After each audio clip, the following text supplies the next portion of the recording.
నిర్మల్ జిల్లా బైంసా కమలా థియేటర్లో ప్రదర్శించాల్సిన the Kerala story సినిమాని పోలీసులు అడ్డుకున్నారు. సినిమా చూడడానికి వచ్చిన వారిని బయటకు పంపివేసే క్రమంలో పట్టణ సిఐఎల్ శ్రీనుకు బీజేపీ నాయకురాలు హిందూ వాహిని కార్యకర్తలకు మధ్య వాగ్వాదం చోటు చేసుకుంది. ఈ సందర్భంగా హిందూ వాహిని మహిళా విభాగం ప్రతినిధులు మాట్లాడుతూ థియేటర్ యాజమాన్యం సినిమాని ప్రదర్శించే వరకు కదిలేది లేదని భీష్మించారు. లవ్ జిహాద్ పేరుతో ఇతర మతాల అమ్మాయిలని ట్రాప్ చేసి ఉగ్రవాద కార్యకలాపాలకి వినియోగిస్తున్న వైనంపై ప్రజలకి అవగాహన కోసం ముఖ్యంగా మహిళలు, ఆడపిల్లలు ఈ సినిమాని చూడాల్సిన అవసరం ఉందని అన్నారు. సినిమా థియేటర్ బయట అంటించిన ద కేరళ స్టోరీ ప్రచార పోస్టర్లని పోలీసులు చించివేయడంతో బీజేపీ జిల్లా అధ్యక్షురాలు రమాదేవి మళ్లీ పోస్టర్లని ఏర్పాటు చేసే ప్రయత్నం చేశారు.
ఈ కేరళ మూవీ అనేది రిలీజ్ చేయాలనుకుంటున్నాము.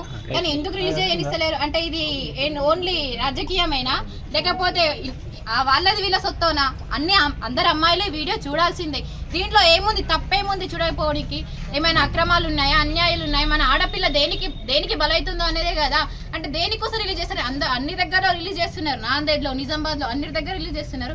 ఇక్కడ రిలీజ్ చేయడానికి కారణమైంది అసలు ఎవరు దీనికి పర్మిషన్ ఇవ్వకపోయేది? దీనికి ఆన్సర్ కావాలి. ఈ థియేటర్లో మూవీ రిలీజ్ చేసేంత వరకు మేము ఎక్కడికి వెళ్ళే ప్రసక్తే లేదు. పోస్టర్ ఎందుకు చింపిర్రో దానికి ఆన్సర్ కావాలా.